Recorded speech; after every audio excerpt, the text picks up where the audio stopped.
December 8 കന്യകാമറിയത്തിന്റെ അമലോത്ഭവ തിരുനാളിൽ ആഗോളസഭ.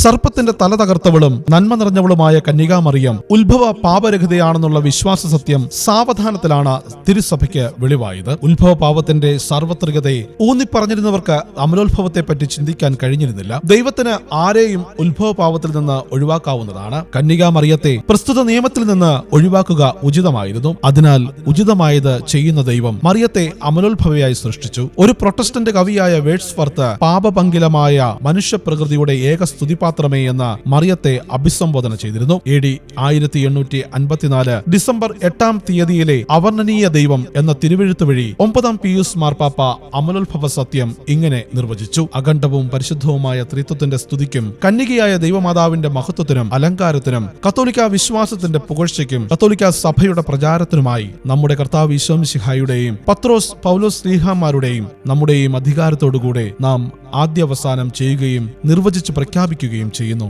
എത്രയും ഭാഗ്യപ്പെട്ട കന്യകാമറിയം ഉത്ഭവത്തിന്റെ പ്രഥമ നിമിഷം മുതൽ മനുഷ്യവംശത്തിന്റെ രക്ഷകനായ ഈശോ മിശിഹായുടെ യോഗ്യതകളെ പ്രതി സർവശക്തനായ ദൈവം നൽകിയ പ്രത്യേക വരത്താലും ആനുകൂല്യത്താലും ഉത്ഭവ പാപത്തിന്റെ സകല മാലിന്യത്തിൽ നിന്നും സംരക്ഷിക്കപ്പെട്ടുവെന്നുള്ളത് ദൈവം വെളിപ്പെടുത്തിയതും അതിനാൽ ഉറച്ചു വിശ്വസിക്കേണ്ടതുമാണ്. മാർപ്പാപ്പയുടെ ഈ പ്രഖ്യാപനത്തെ ഉറപ്പിച്ചുകൊണ്ട് AD 1858 മാർച്ച് 25 ലൂർദിൽ ദൈവമാതാവ് വിശുദ്ധ ബെർണദീത്തയ്ക്ക് പ്രത്യക്ഷപ്പെട്ടു പറഞ്ഞു: ഞാൻ അമലോത്ഭവയാണ്. അമലോത്ഭ മാതാവേ, ഞങ്ങൾക്കു വേണ്ടി പ്രാർത്ഥിക്കണമേ.